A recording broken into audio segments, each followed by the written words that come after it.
안녕하세요.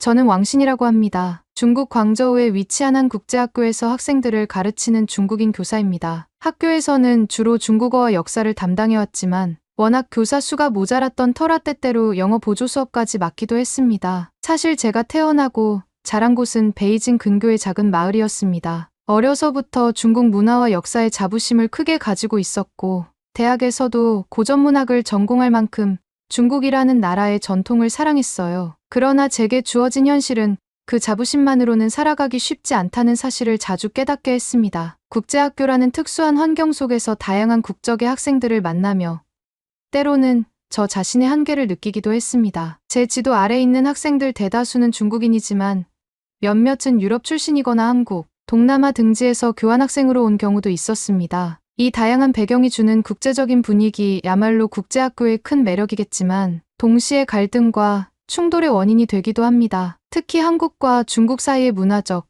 역사적, 감정적 이슈는 생각보다 훨씬 예민하고 복잡하게 얽혀 있어서 저 역시 교직 생활을 하며 몇 차례 곤란한 순간들을 겪곤 했습니다. 그런데 언젠가부터 교장 선생님께서 해외 졸업 여행을 추진하시기 시작했어요. 처음에는 영국으로 간다는 말이 오갔지만 결국 여러 사정으로 인해 독일로 방향이 확정되었습니다. 유럽이라고 하면 영어권인 영국이 보통 많이 떠오를 텐데 독일로 정해진 이유는 저도 자세히는 모릅니다. 다만 장 교장께서는 독일 또한 선진국 중 하나이니 우리가 중국의 위상을 더 널리 알릴 기회가 될 것이라며 굉장히 의욕적이셨어요. 왕신 선생, 이번 졸업여행 인솔을 꼭 맡아주셔야 해요. 학생들이 독일에서 사고 안 치도록 단속도 필요하고 무엇보다 중국의 기계를 보여줘야 하니까 저는 그 말씀을 들을 때마다 속으로는 조금 의아했습니다. 졸업여행이라면 학생들에게 좋은 추억을 쌓고 여러 문화를 체험하게 하는 취지가 큰데 교장 선생님은 너무 중국 자부심을 강조하시며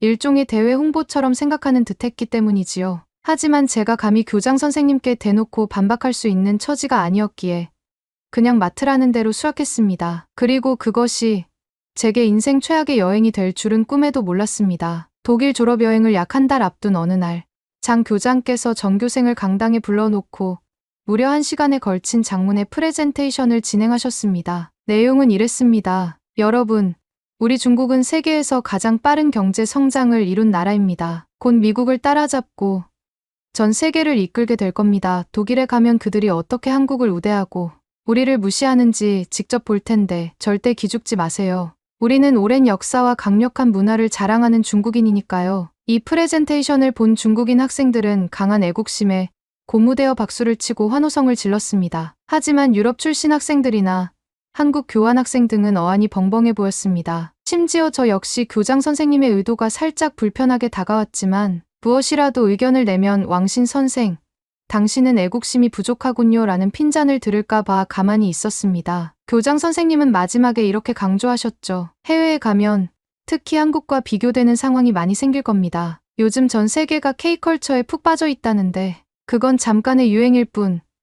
우리는 이번 여행에서 반드시 중국이 더 뛰어나다는 사실을 알려줘야 해요. 제가 받은 임무는 학생들에게 독일 입국 절차나 현지 문화에 대해 안내하고 사소한 안전 문제나 숙소 배정을 조율하는 일이었습니다. 그런데 정작 그런 실무적인 준비를 하는 동안 계속 정체불명의 이야기가 들려왔습니다. 예컨대 독일 공항에서 한국 여행객이 우리를 막 고자질할 수 있으니 식자재를 꼭 조심하라는 식의 소문 말이죠. 마치 한국이 어디서든 우리를 깎아내리기 위해 애쓰고 있다는 식의 음모론이 학생들 사이에서 떠돌았습니다. 저는 처음엔 말도 안 되는 루머라고 무시했지만 이미 몇몇 학생은 그 이야기를 고지곳대로 믿고 있었습니다. 특히 우리 반의 반장이라 할 수 있는 류자위는 원래 애국심이 유난히 강했고 한국에 대한 경계심도 상당했습니다. 이유를 물어본 적이 있는데 예전에 중국 문화가 한국에 뺏겼다는 인터넷 기사 가령 김치 논쟁, 한복 논란을 접한 뒤로 그쪽에 꽂혀버렸다고 합니다. 그래서 이번 독일 여행에서도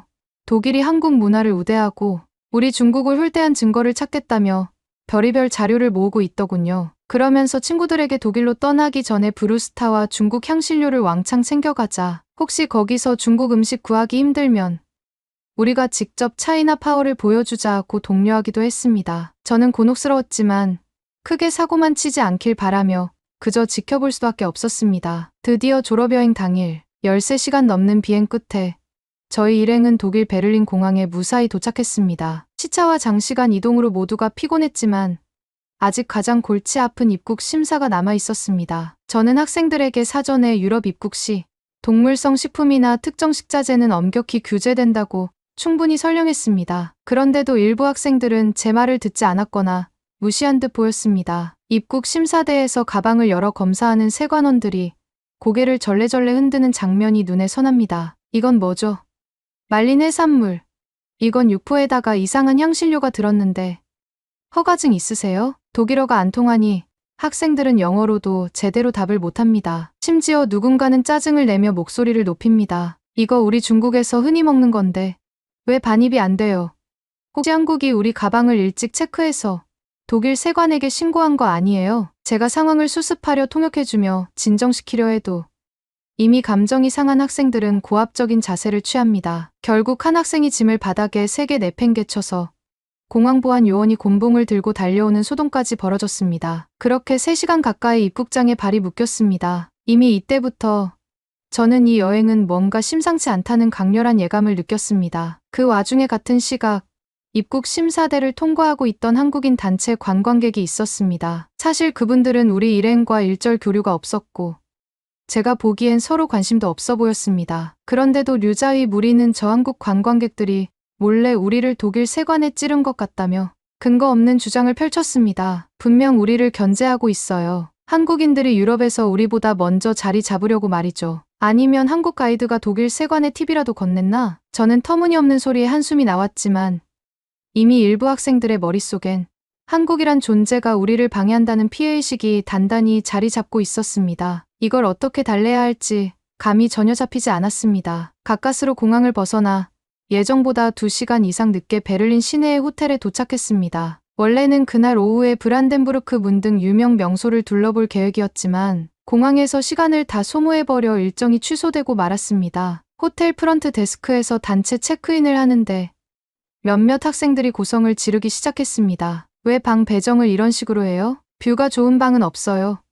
조식 메뉴에 중국식은 꼭 준비해줘야 하는 거 아닌가요? 독일 호텔 직원들은 영어로 최대한 설명해 주었지만 우리의 학생들은 대체로 영어가 능숙하지 않고 무엇보다 불만이 잔뜩 쌓여 있어서 듣고 싶어 하지도 않는 분위기였습니다. 어떤 학생은 로비를 지나가던 아시아인 직원을 보더니 갑자기 혹시 한국인이냐고 묻기도 했습니다. 상대방이 저는 독일인입니다라고 대답하는 장면이 얼마나 민망했던지 지금 다시 떠올려도 얼굴이 화끈거립니다. 원래 교사들은 교사들끼리 방을 쓰고 학생들은 2씩 혹은 3씩 함께 방을 쓰기로 되어 있었습니다. 그런데 장 교장께서 저에게 특명을 내렸습니다. 왕신 선생, 학생들이 아무래도 사고를 많이 칠 것 같으니 제일 문제아가 될 만한 류자위와 한 방을 쓰면서 잘 통제해 주세요. 저는 솔직히 난감했습니다. 류자위는 말이 반장이긴 해도 특유의 과격한 애국심 때문에 논란이 잦았습니다. 그 아이와 2인 1실이라니 벌써부터 머리가 지끈거렸습니다. 그래도 교장 선생님의 지시이니 어쩔 수 없었습니다. 짐을 들고 방에 들어섰을 때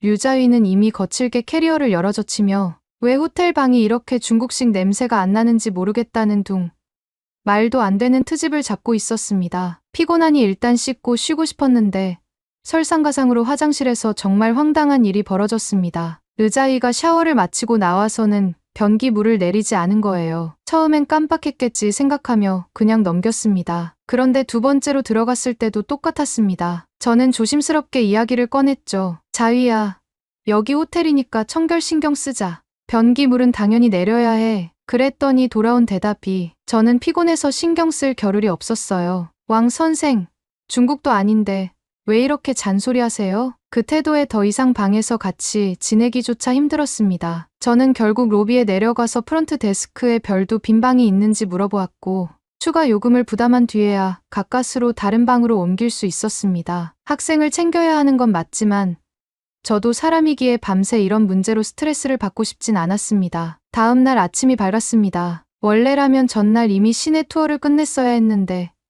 어쩔 수 없이 이날 일정을 압축해서 진행하기로 했습니다. 베를린의 브란덴부르크 문, 베를린 장벽 기념공원, 그리고 유명 쇼핑가 등을 둘러보며 학생들이 독일의 역사와 문화를 체험하도록 돕는 것이 제 임무였지요. 그런데 막상 시내에 나가보니 K-팝이나 K-드라마 OST가 여기저기서 들려왔습니다. 길거리에서 한국 음악을 틀어놓고 춤을 추는 유럽 청년들도 심심찮게 보였습니다. 저는 내심 정말 요즘 한류가 대단하긴 하구나라고 생각했지만 문제는 우리 학생들, 특히 류자위 무리가 이 광경을 보는 순간 인상을 잔뜩 찌푸렸다는 겁니다. 여기가 독일 맞아요?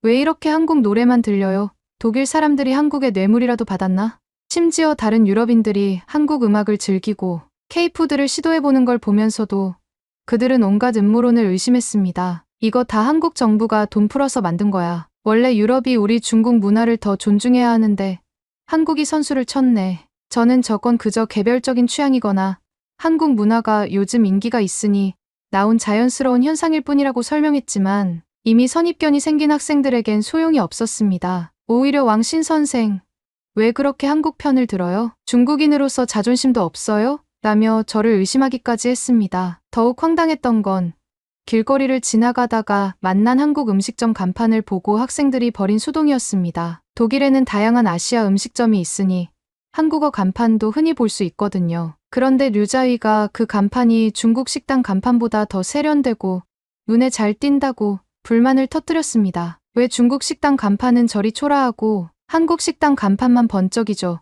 독일이 한국 식당에만 특혜를 주는 것 아닐까요? 심지어 옆에 있던 중국인 식당 주인에게 여기선 한국 쪽이 로비를 많이 해서 간판 허가를 쉽게 받는 거 아니냐고 시비를 거는 모습을 보고 저는 진심으로 창피했습니다. 식당 주인은 황당해하며 그런 거 전혀 없다. 단지 우리는 오래된 가게라 간판이 낡은 것뿐이라고 답했지만 류자위 일당은 믿지 않았습니다. 시내 투어를 마치고 점심 식사를 하러 대형 푸드코트에 들렀습니다. 우연히도 그곳에는 한국인 교환학생 몇 명이 모여 있었습니다. 그들은 베를린 대학 등지에서 공부하는 대학생으로 보였고 딱히 우리 일행에 관심을 보이지 않았습니다. 하지만 류자위 무리가 먼저 다가가 한국 학생들에게 말을 걸더군요. 너희들 한국에서 왔어요? 여기서 뭐해요? 한국 덕에 우리 중국이 독일에서 많이 무시당하는 것 같은데 당연히 한국 학생들은 의아해하며 우리가 무슨 상관이죠? 라고 반문했지요. 그러자 류자위는 힐난조로 독일 길거리에서 K-팝만 나오고 K-드라마 포스터만 붙었더라. 도대체 독일에선 왜 한국한테만 혜택을 주는 거죠? 분명 너희가 로비했을 거야. 정말 코미디 같은 대화였습니다. 저는 황급히 달려가서 한국 학생들에게 사과하고 우리 학생들을 끌어냈습니다. 한국 학생들 역시 황당해하며 우린 그저 교환학생일 뿐 무슨 로비 같은 걸 하겠느냐고 반박했지만 이미 류자위 무리는 제 말을 들으려 하지 않았습니다. 저는 땀을 뻘뻘 흘리며 중재에 나섰지만 이 시점에서 이미 돌이킬 수 없는 극한의 피로감을 느꼈습니다. 도대체 왜 이렇게 한국에 대한 피해의식이 심한 거지?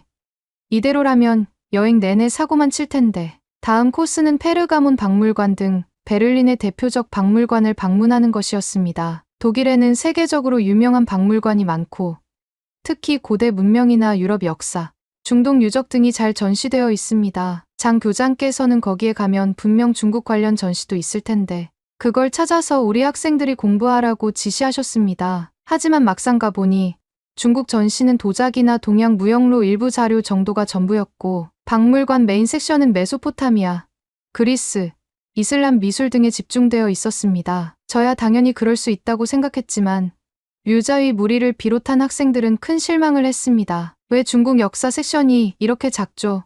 독일 사람들이 원래 중국을 존중 안 하나 보네요. 거기에다가 마침 한국 전통문화 기획전이 별도의 전시실에서 열리고 있었습니다. 규모가 그리 큰 전시는 아니었으나 여러 한복이나 도자기, 전통 장신구 등이 전시되어 있었고 홍보 자료도 충분히 비치되어 있었습니다. 학생들은 이걸 보자마자 발끈했습니다. 중국 전시는 왜 이렇게 없고 한국은 기획전까지 독일이 한국에 매수당했음이 분명해요. 결국 격분한 몇몇 학생들이 한국 기획전 전시실에 들어가 직원에게 시비를 걸었습니다. 우린 중국에서 왔는데 왜 여긴 한국 전시만 이렇게 성대하게 해요? 이러면 중국인이 기분 나쁘잖아요. 직원은 영어와 독일어로 이건 특정 기간 동안 열리는 특별 기획전이고 중국 관련 전시도 기회가 되면 할 수 있다고 설명했지만 학생들은 전혀 수긍하지 않았습니다. 더군다나 주위 관람객들이 이런 소동을 지켜보며 웅성거리자 분위기는 순식간에 험악해졌습니다. 제가 최대한 달래보려 했지만 학생들은 계속 한국 때문에 우리가 무시당한다는 말을 반복했습니다. 결국 박물관 보안 요원이 출동하여 단체 퇴장을 요구했습니다. 이곳은 다른 관람객들도 함께 이용하는 공공장소이니 소음과 언쟁을 그만두시고 나가주세요. 저는 한껏 머리를 숙이며 사과했지만 이미 몇몇 학생들은 눈에 불을 켜고 우릴 차별한다고 외쳤습니다. 왜 한국 전시는 계속하면서 우린 쫓아내냐 하는 주장도 나왔습니다. 그러나 시종일관 잘못은 우리에게 있었고 박물관 측 입장에선 도저히 참아줄 수 없는 난동이었지요. 그날 오후에는 베를린 근교의 오래된 성당과 유적지를 방문할 예정이었습니다. 사실 아이들에게 유럽의 고풍스러운 건축 양식이나 역사적 배경을 설명해주고 싶었어요. 그런데 문제는 일부 구역이 보수 공사를 진행 중이라 접근이 금지되어 있었습니다. 그런데 류자위와 그 무리는 저 몰래 울타리를 넘어 들어가 벽면에 커다랗게 중국어 낙서를 해버렸습니다. 나중에 알게 된 사실이지만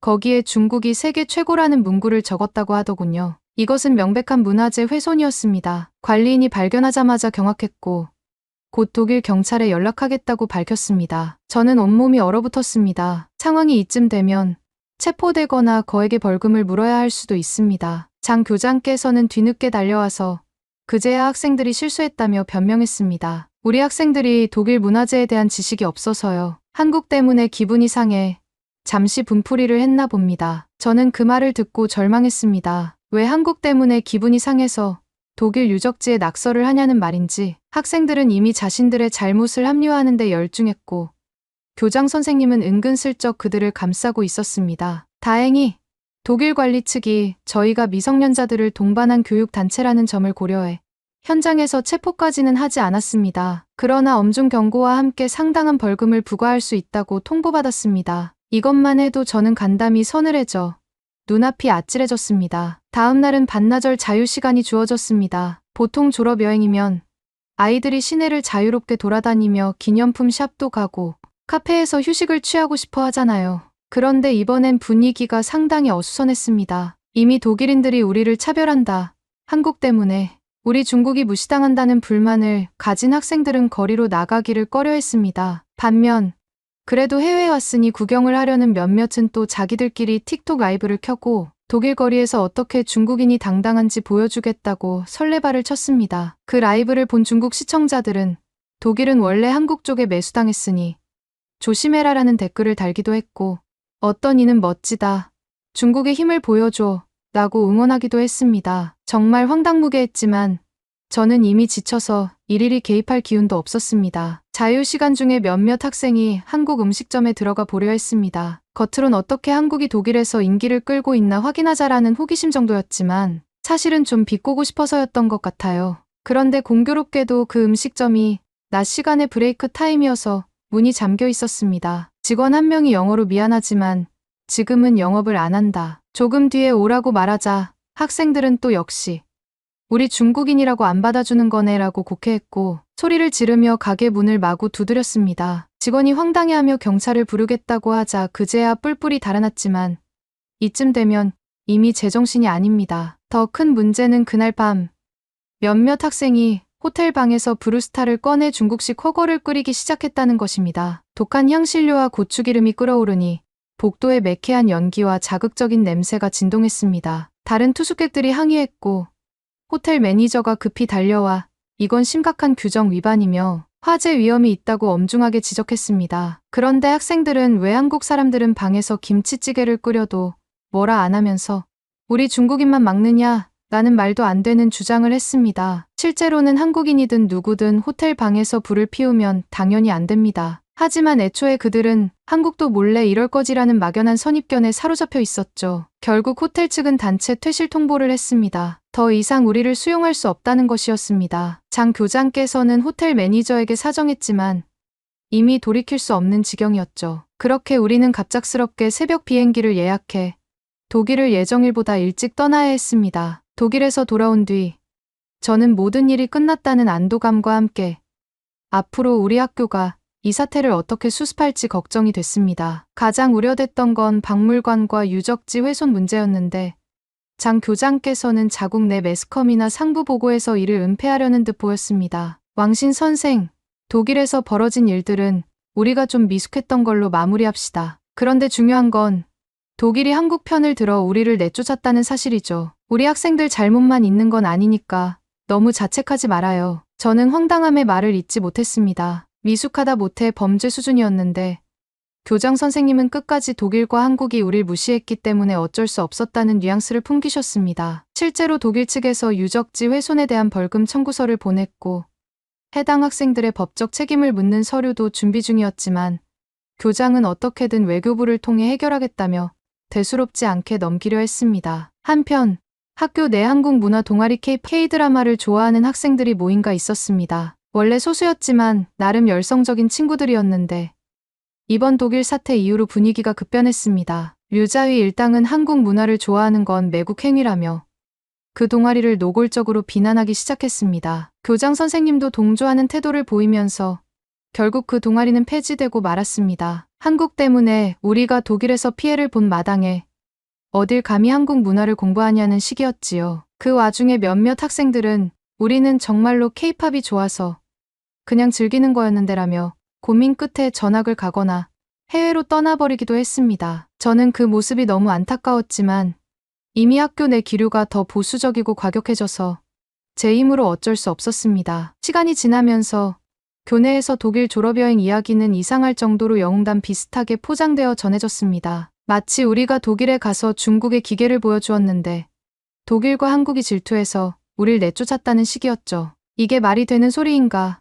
저는 몇 번이나 자문했지만 이미 그들의 정신승리가 굳건히 자리 잡고 있었습니다. 우린 중국인이니까 독일에서 그렇게 당당히 행동한 게 맞아요. 그들은 우리 민족성을 감당 못한 거라고요. 한국이야말로 뒤에서 이간질을 했을 테니 우리가 화를 낼 수밖에 없었죠. 저는 교장 선생님이 주도하는 회의 시간마다 그 말도 안 되는 서사에 질려서 말문이 막히곤 했습니다. 그래도 우리 중 몇몇 교사들은 그래도 낙서는 범죄가 아니냐?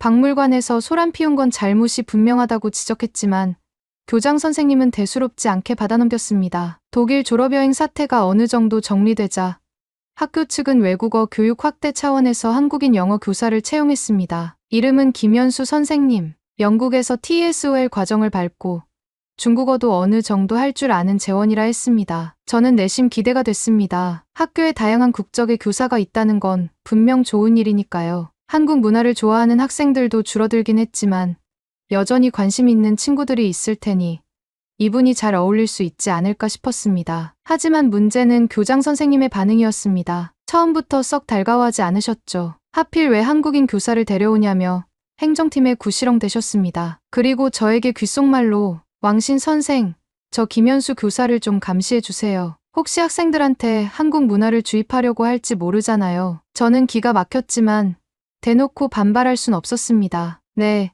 뭐 특별히 이상한 점이 있는지 주시해 보겠습니다라고 답할 수밖에 없었습니다. 김현수 선생님이 부임하자마자 류자위 무리를 비롯한 몇몇 학생들은 선생님, 어디서 왔어요? 아, 한국에서요. 우린 독일 갔다 와서 한국에 대해 안 좋은 기억이 많은데 괜찮을까요? 김현수 선생님은 당황스러워하며 웃음으로 넘기려 했습니다. 독일에서 무슨 일이 있으셨나요? 전혀 모르겠는데요. 부드럽게 물었지만 학생들은 한국 때문에 우리가 독일에서 크게 당했다는 말을 반복했습니다. 김현수 선생님이 그건 오해가 있는 듯한데 직접 얘기해 주세요라고 하면 학생들은 아니, 한국이 독일에서 로비를 많이 해서 우리 중국인이 무시받았거든요. 같은 황당한 이야기를 늘어놓았습니다. 김현수 선생님은 어느 정도 중국어를 할 줄 아니까 학생들의 말도 조금은 알아듣습니다. 그분도 점차 사태의 심각성을 깨달았죠. 저에게 따로 찾아와서 왕신 선생, 정말 이런 말도 안 되는 적대감이 학교 전체에 퍼져 있는 건가요? 전 그저 영어를 가르치러 온 사람이에요. 저는 씁쓸하게 고개를 끄덕였습니다. 독일 졸업여행 이후 학교 분위기가 완전히 바뀌어서 저도 당혹스럽습니다라고 말씀드렸죠. 김현수 선생님이 오기 전부터 있던 한국어 동아리가 있었습니다. 그 동아리는 사실상 유명무실해진 상태였지만 그래도 열성적인 학생 몇 명이 남아 있었습니다. 김현수 선생님이 담당을 맡으면 부활할 수도 있다고 봤는데 장 교장님이 완강히 반대했습니다. 지금 우리 학교 분위기가 어떤 줄 알고 한국어 동아리를 강화하려 하세요? 한국 때문에 우리가 독일에서 얼마나 수모를 당했는데 또 한국어라니요. 결국 이사회나 행정팀과 논의 끝에 교장 선생님은 한국어 동아리를 공식 폐지해버렸습니다. 김현수 선생님도 저는 다양성을 위해서라면 힘써 보겠다고 했지만 통하지 않았습니다. 그리고 폐지된 뒤에는 한국 문화를 좋아하던 학생들이 더욱 설 자리를 잃었고 몇몇은 자퇴하거나 해외로 옮기기도 했습니다. 제게는 그게 커다란 충격이었습니다. 애당초 국제학교라는 곳이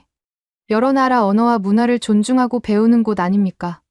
그런데 이렇게 편협한 모습으로 치닫다니 그 누구도 합리적으로 제동을 걸지 못하는 환경이 너무나도 안타까웠습니다. 독일 졸업여행 이후 저는 깊은 회의감에 사로잡혔습니다. 해외로 나가면 자기 문화를 알리는 것도 중요하지만 남의 문화를 존중하고 배우는 태도가 더 먼저가 아닐까요?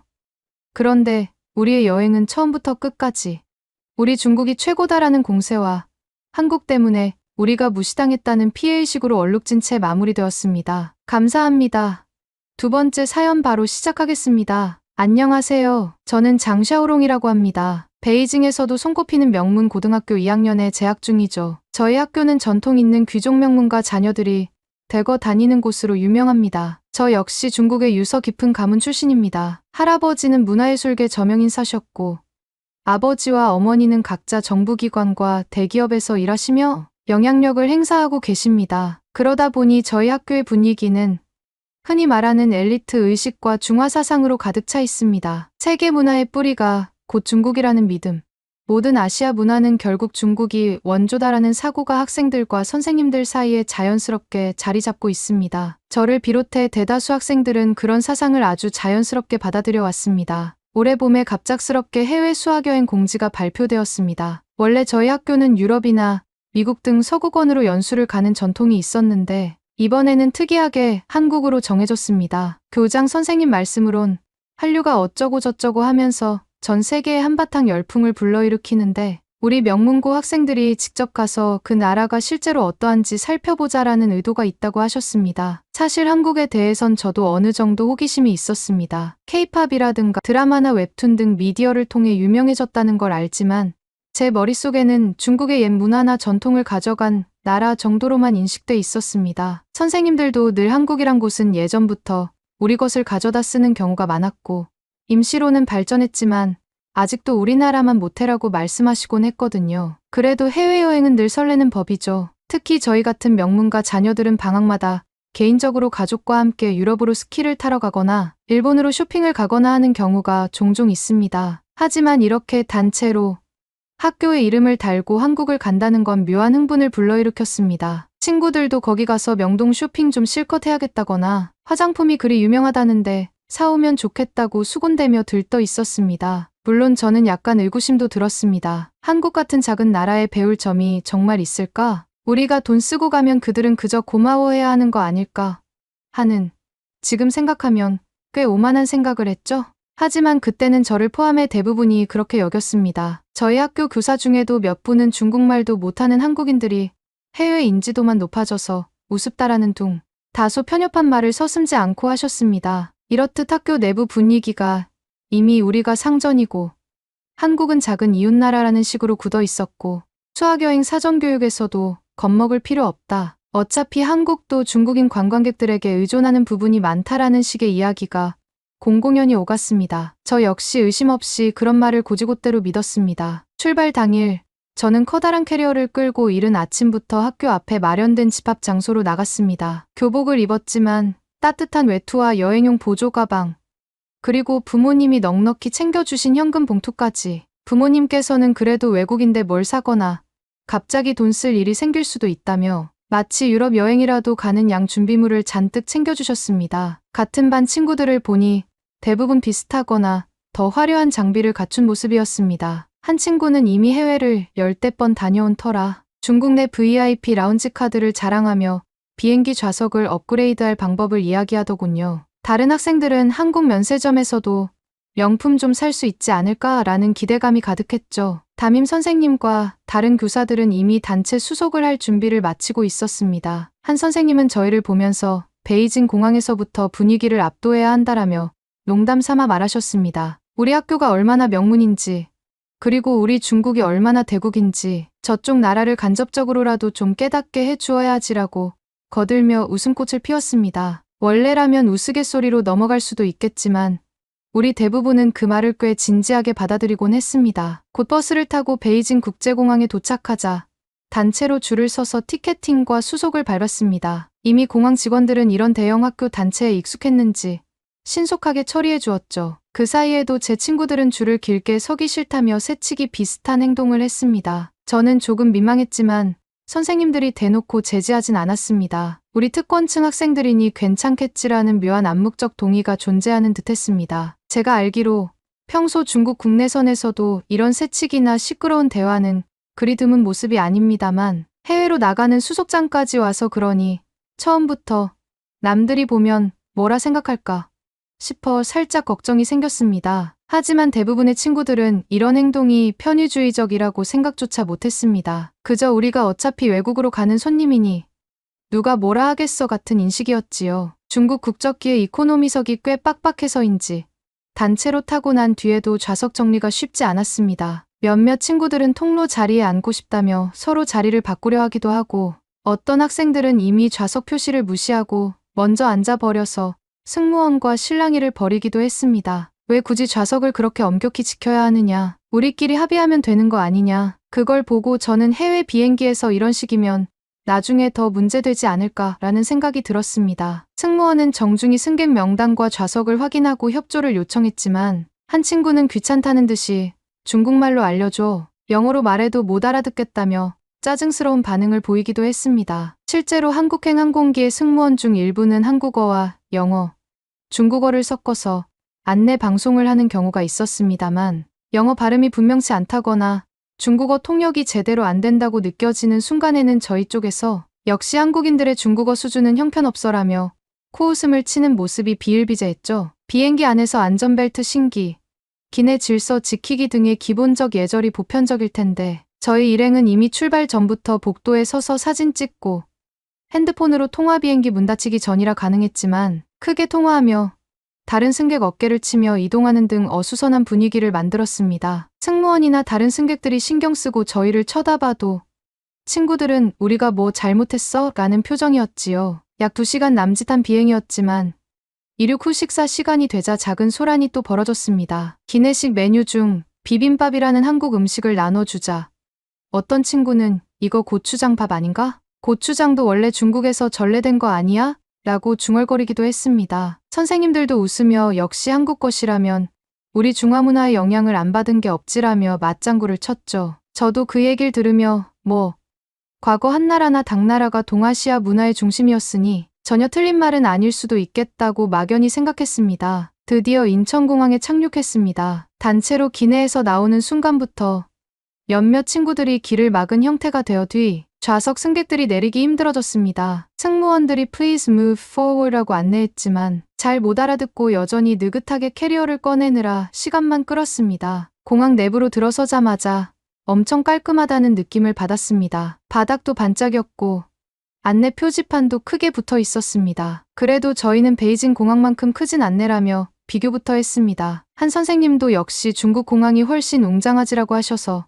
다들 동의했지요. 문제는 저희가 입국 심사를 받을 때부터 시작됐습니다. 중국인 단체 여행객이 많이 오긴 하지만 심사대마다 줄이 좀 길었고 영어나 한국어로 된 안내문을 보며 카드를 작성해야 했습니다. 그런데 친구 몇몇이 왜 중국어로 친절하게 안내해 주지 않느냐라며 볼멘 소리를 했습니다. 중국인 관광객이 이렇게 많을 텐데 최소한 심사대 직원들 중국어 정도는 할 수 있어야 하는 거 아냐? 심지어 어떤 친구는 심사관에게 중국어로 얼른 좀 해줘요.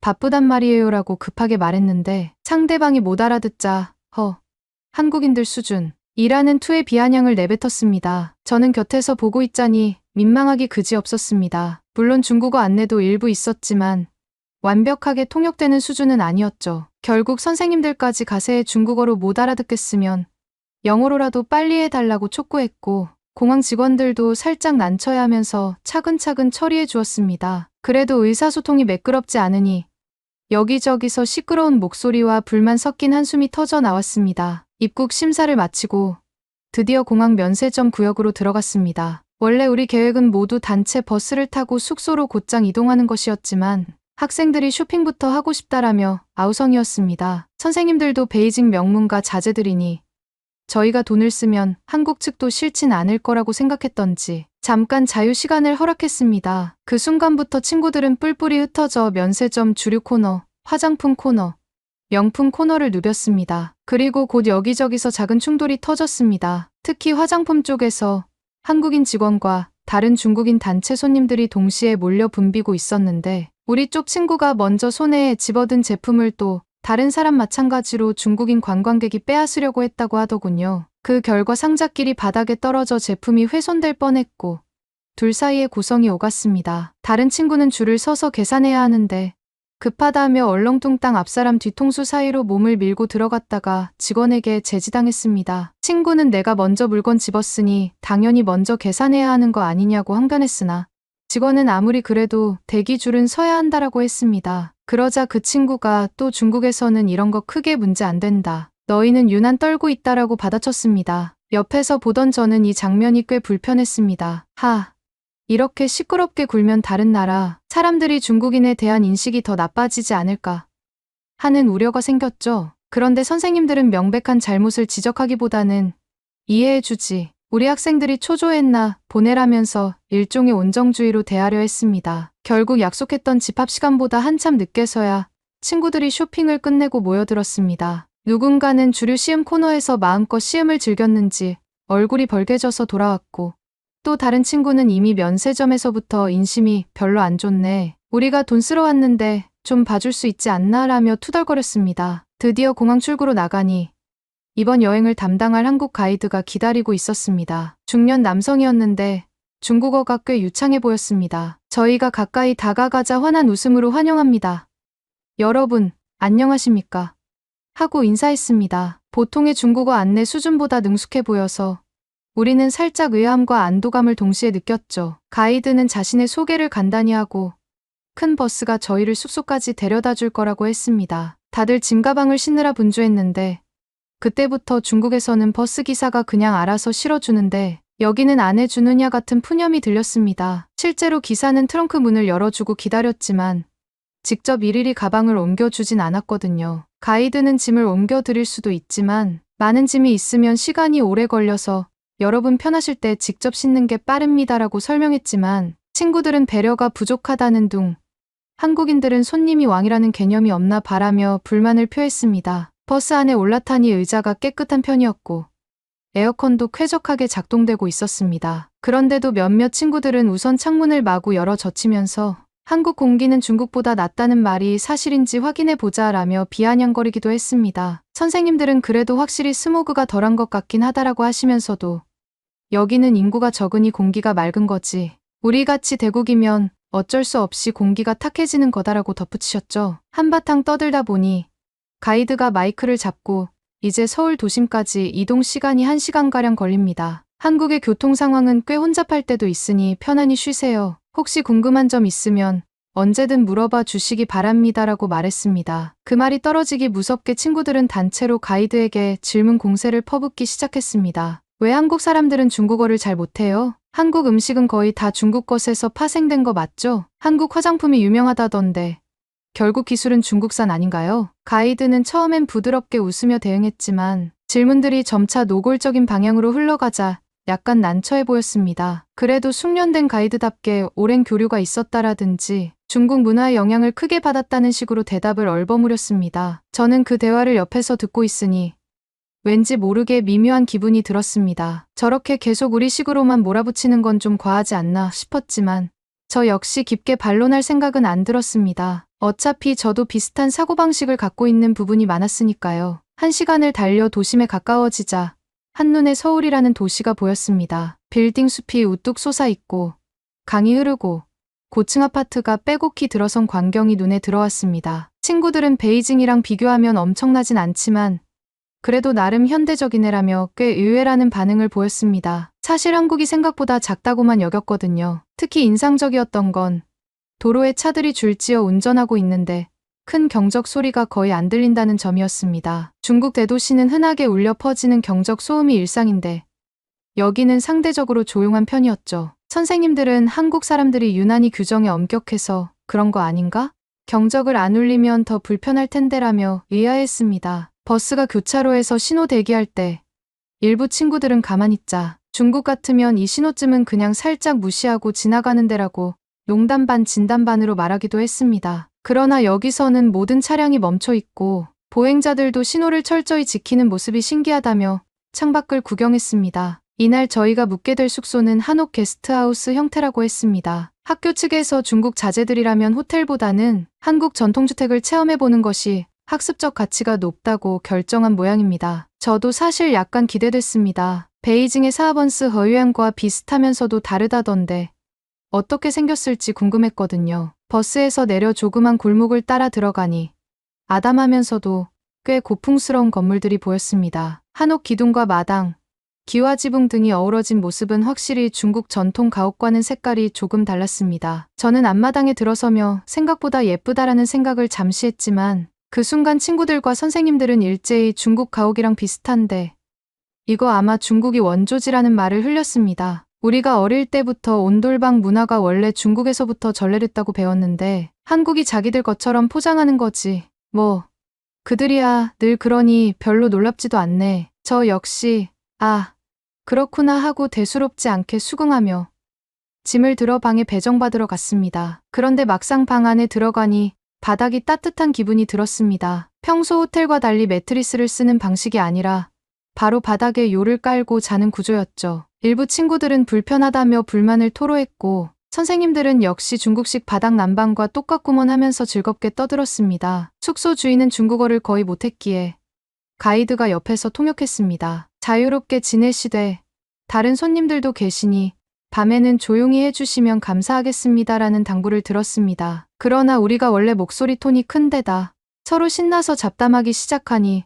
금세 게스트하우스 안이 왁자지껄해졌습니다. 복도와 마당을 돌아다니며 떠들고 어떤 학생은 음악까지 휴대용 스피커로 틀어댔습니다. 결국 밤 10시가 넘어가면서 옆방 손님이 조용히 해달라고 요청하러 나왔습니다. 중국어는 전혀 못하고 영어로 Could you please be quiet? It's late night 라며 손짓했지만 친구들은 못 알아듣거나 무시했습니다. 왜 타국에서조차 우리더러 조용히 하라고 하는 거야?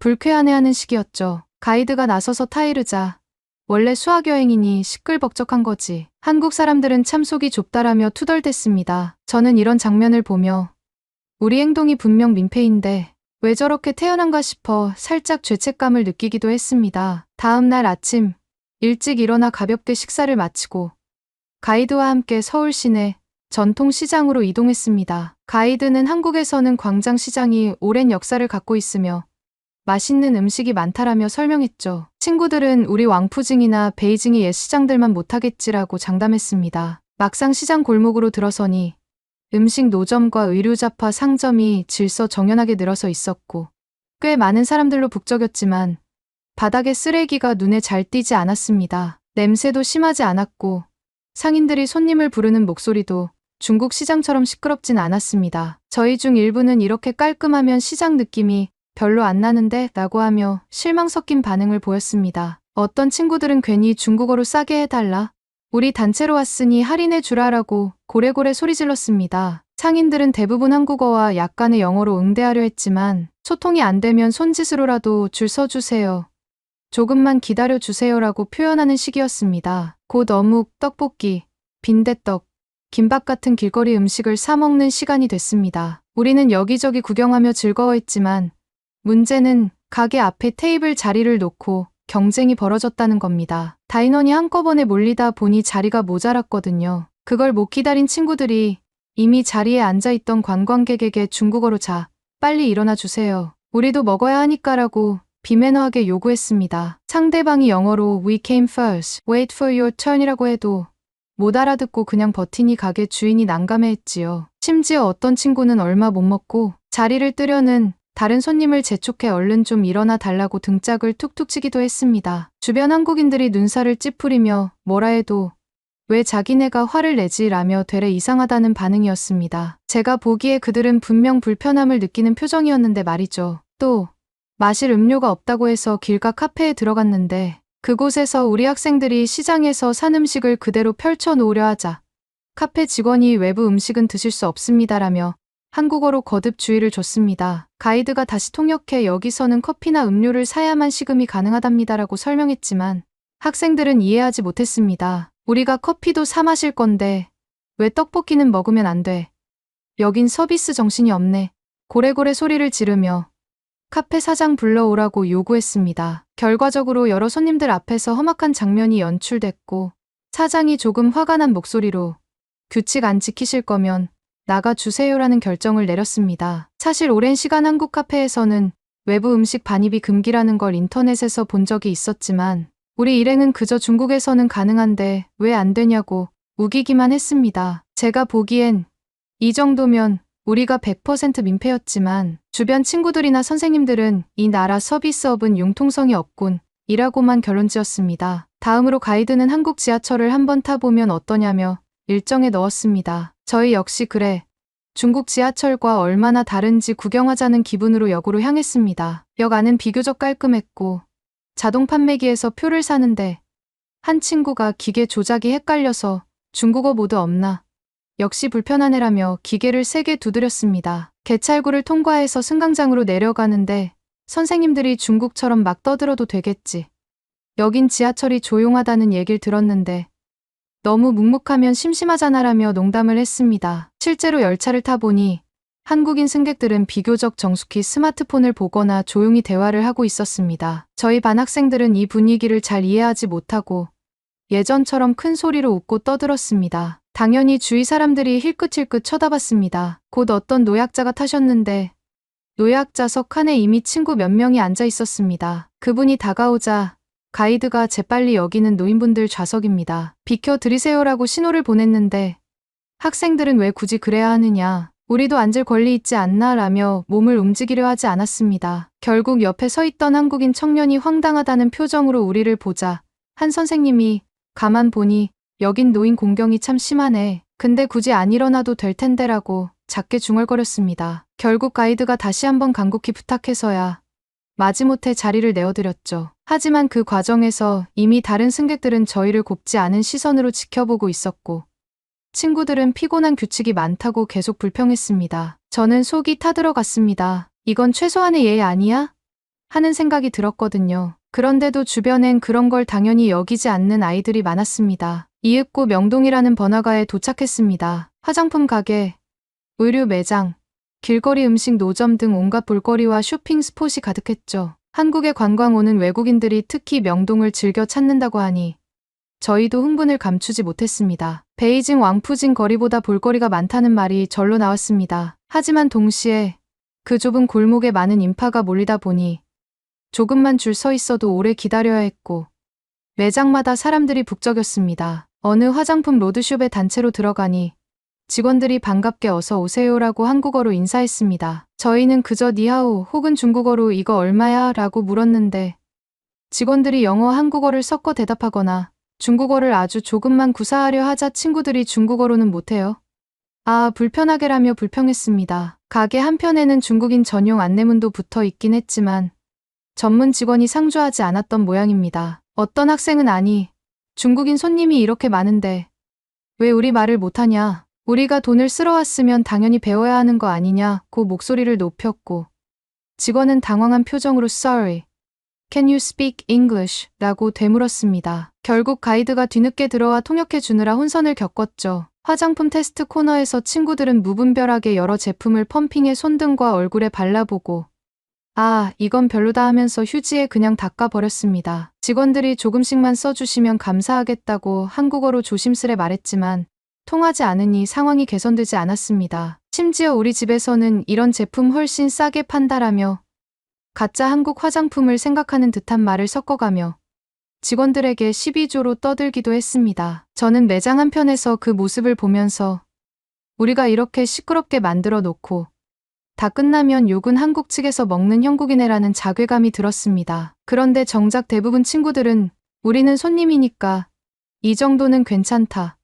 그들이 우리를 성심껏 모셔야 하는 것 아닌가라는 태도여서 전혀 문제를 인식하지 못했습니다. 명동 한가운데는 길거리 음식이 유명하다고 했습니다. 저희도 바닷가재 꼬치, 닭강정, 호떡, 소떡소떡 등 처음 보는 음식들을 사 먹었습니다. 맛이 꽤 괜찮아서 다들 신나게 먹고 포장지와 일회용 컵을 여기저기 들고 다녔죠. 곧 쓰레기를 버릴 곳이 마땅치 않아 어떤 친구가 건물 옆 골목에 슬쩍 종이컵을 버렸습니다. 제가 야, 그러지 마. 쓰레기통 찾아보자라고 하자 그 친구는 어차피 누군가가 치우겠지. 혹은 청소부가 있을 테니 상관없어라며 대충 넘기려 했습니다. 분명 주변에는 쓰레기를 아무데나 버리지 말라는 취지의 안내가 있었는데도 별 신경 안 쓰는 거죠. 그걸 본 한 한국인 행인이 영어로 Hey, you should throw that in a bin 이라고 항의하려 하자 제 친구는 오히려 화를 냈습니다. 무슨 소리인지 모르겠고 우리를 간섭하지 말아줘요 라는 뉘앙스를 중국어로 내뱉었습니다. 영어를 잘 못 알아듣기도 했고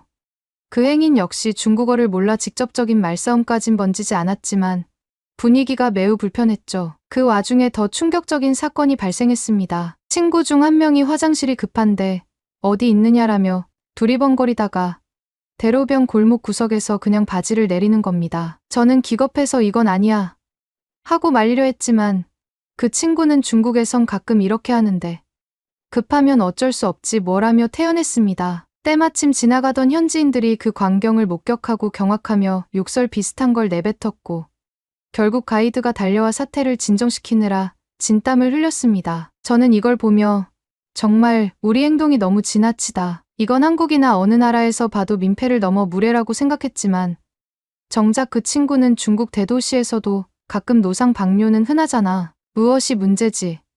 하고 되묻습니다. 선생님들도 마찬가지로 긴급 상황이었겠지. 그들은 왜 저렇게 예민하게 굴까? 하며 학생 편을 드는 태도를 보여 저는 씁쓸함을 느꼈습니다. 이튿날 일정은 대형 놀이공원과 백화점을 방문하는 것이었습니다. 선생님들은 그래도 한국이 쇼핑으로 유명하다는데 백화점도 가보자. 그리고 놀이공원에서 단체 사진도 찍자고 해서 아침 일찍 숙소를 나섰습니다. 게스트하우스 주인도 이제는 저희를 조심스레 대하는 모습이었습니다. 전날 밤도 시끄러웠거든요. 놀이공원은 한국 대표 시설이라 주말엔 특히 사람이 많았습니다. 놀이기구마다 길게 줄이 늘어섰는데 저희 단체가 그 길을 보고는 한숨을 쉬었습니다. 베이징 디즈니랜드나 상하이 유니버설에서도 줄 서는 건 흔한 일이지만 여기서는 더 질서정연하게 서 있는 게 어색했던 모양입니다. 결국 어떤 친구가 얘들아, 우리 사람 많은 것처럼 보이게 해서 앞줄로 살짝 들어가자라며 단체 새치기를 시도했습니다. 조금 앞에 가 있던 우리 학교 학생들에게 같은 일행이니까 괜찮지 하고 합류하고 또 그 앞 일행에게도 내 친구들이에요라고 말하면서 점점 앞줄로 들어갔습니다. 뒤에서 보던 한국인 손님들이 영어와 한국어로 No, that's line cutting 이라고 항의했지만 통하질 않았습니다. 가이드가 재빨리 달려와 이러면 안 됩니다. 여기선 엄격하게 줄을 서야 해요. 제지했지만 이미 친구들은 순서를 훑고 전진한 뒤였죠. 주변 사람들이 거칠게 항의하자 한 선생님은 단체로 왔으니 어느 정도 이해해줘야지. 우리가 돈도 많이 쓰고 있는데라고 맞받았습니다. 그 한국인들은 기가 막힌다는 표정으로 고개를 절레절레 흔들었고 나는 그 불쾌한 시선이 너무나도 크게 느껴졌습니다. 백화점에서도 비슷한 일이 벌어졌습니다. 에스컬레이터를 탈 때 사람들이 차례대로 서 있는데 친구들이 옆으로 비집고 들어가려다 미끄러져서 헛디딜 뻔했죠. 직원이 안전을 위해 질서 정연히 이용해 달라고 한국어 영어 안내를 해도 우리 쪽에선 이게 뭐가 위험하다고 하며 웃어넘겼습니다. 백화점을 한창 둘러보는 도중 저희 학교 학생 한 명이 지갑을 잃어버렸다고 울먹이며 소동이 일어났습니다. 명문가 자재들이라 그런지 현금이나 신용카드가 든 지갑이 꽤 값나가는 브랜드였고 안에 현금도 제법 많았다고 합니다. 그 학생은 도둑 맞은 거 아니야? 한국인들 혹시 소매치기 한 거 아니야? 라고 의심부터 했습니다. 가이드는 곧바로 백화점 안내 데스크에 연락해 보자고 했습니다. 그런데 생각보다 금방 비슷한 지갑이 분실물로 접수됐다는 소식이 왔습니다. 알고 보니 그 학생이 화장실에 지갑을 두고 나왔고 뒤따라 들어간 누군가가 발견해 백화점 직원에게 맡겼다는 것이었습니다. 지갑 안현금까지 그대로 있었다는 말에 제 친구는 설마 정말 한 푼도 안 건드리고 돌려줬다니 말도 안 된다며 크게 놀랐습니다. 사실 중국에서도 분실물을 찾을 때가 있지만 북적이는 곳에서 두고 온 고가품이 이렇게 원형 그대로 돌아오는 건 쉽지 않다고 생각했거든요. 그런데 가이드는 자랑스레 한국에서도 잃어버린 물건이 종종 주인에게 돌아가는 경우가 적지 않습니다. 다들 정직하거든요 라고 말했습니다. 저는 내심 우리가 이렇게 민폐 부렸는데도 정직하게 대응해준 사람이 있다니 정말 고마운 일인데도 하며 좀 부끄러웠습니다. 그러나 다수 친구들은 어휴 그래도 과장이 좀 심한 거 아닌가 라며 여전히 경계하거나 반신반의하는 태도였습니다. 마지막 날 저녁 저희는 한국의 유명한 야시장 거리 비슷한 곳을 구경하기로 했습니다. 여러 길거리 공연이 펼쳐지고 밤늦게까지 음식과 술을 파는 장소였죠. 선생님들은 중국식 야시장에 비하면 어떨지 궁금하다며 기대 반, 비꼰 반의 태도를 보였습니다. 하지만 밤거리 구경 도중 또다시 한 학생이 길모퉁이에서 보리를 보려다가 한국인 행인과 크게 시비가 붙을 뻔했습니다. 그 행인이 영어로 Hey, what are you doing? This is illegal. 하고 소리치며 핸드폰으로 사진을 찍으려 하자 학생이 격분해 찍지 마라고 소리 질렀습니다. 양측이 언어가 잘 안 통하니 더 격렬한 눈빛을 교환했고 가이드와 제가 부랴부랴 달려가 중재했습니다. 제발 여기서 이러지 말아요. 한국에선 이런 행위는 범칙금이 심할 수도 있어요. 그 친구는 그래도 크게 잘못한 거라는 걸 인지하지 못하고 화장실도 표시가 잘 없으니 이런 일이 생기는 거지. 그 사람이 괜히 화내며 사진 찍은 게 무례하잖아라고 변명했습니다. 선생님들은 또 그래도 타지에서 우리 학생을 존중해 줘야지라고 하면서 마치 그 행인이 더 잘못한 듯이 말했습니다. 저는 정말 속이 끓어올랐습니다. 결국 싸움까지는 안 번졌지만 주변 한국인들이 그 장면을 쳐다보며 수군댔습니다. 저는 묘한 수치심을 느꼈습니다. 우리는 돈 많은 명문가 자녀들이라서 당연히 대접받아야 하고 불편하면 함부로 행동해도 된다는 식의 사고가 잘못된 게 아닐까 라는 자문이 들었죠. 수학여행 마지막 날 숙소를 정리해 체크아웃하고 다시 버스를 타고 인천공항으로 향했습니다. 버스 안에서 선생님들이 이번 여행 여러분이 느낀 점이 어땠나 라고 물었습니다. 친구들 대부분은 이런 반응이었습니다. 한국 사람들 별것도 아닌 규칙이 너무 많다. 카페에선 음식 못 먹게 하고 지하철에선 조용히 하라고 하고 길거리에서 쓰레기 좀 버렸다고 노려보는 거 참 불편하더라. 우리나라처럼 통 크게 이해해주지 않고 다들 예민한 것 같아. 우리가 돈을 벌게 해주러 간 건데 왜 그렇게 퉁명스럽게 구는지 모르겠어. 저는 듣고만 있어도 가슴이 답답했습니다. 물론 초반엔 저 역시 이런 생각에 동조했지만 실제로 거리를 누비고 한국인들을 직접 대하면서 이건 문화 차이라는 게 아니라 우리가 기본적인 예의를 안 지킨 측면이 훨씬 커 보인다고 느꼈거든요. 그렇지만 선뜻 이 말을 꺼낼 용기가 없었습니다. 이미 대다수가 한국이 별로였고 우리에게 못해줬다고 확신하는 분위기였기 때문입니다. 공항에 도착해서 수속을 밟을 때도 한 학생이 면세점에서 또다시 새치기를 시도하다가 제지당했고 마지막까지 참 귀찮게 구내라고 분심을 토해냈습니다. 저는 오히려 우리 때문에 한국인들이 마지막까지 피곤함을 느꼈겠지라고 생각했지요. 비행기에 탑승의 자리에 앉으니 약 2시간 뒤면 다시 베이징으로 돌아갈 테니 마음이 편해지면서도 괜히 씁쓸했습니다. 한국에 대해 당연히 하찮게 여기며 왔는데 실은 우리가 더 민폐 아니었나 라는 깨달음이 분명 생겼고 한편으론 친구들과 선생님들은 이를 전혀 깨닫지 못한 듯 보여서 착잡했죠. 결국 비행기가 베이징 공항에 도착했습니다. 부모님이 마중 나오셨고 학교 버스를 타고 다시 교정으로 돌아왔습니다. 한 선생님이 차에서 내려 이번 한국 수학여행은 나름 의미 있었고 무엇보다 우리 학생들이 외국에서 마음껏 경험할 기회를 가져서 좋았다며 총평을 하셨습니다. 학생들 대부분이 박수치며 재미있었다.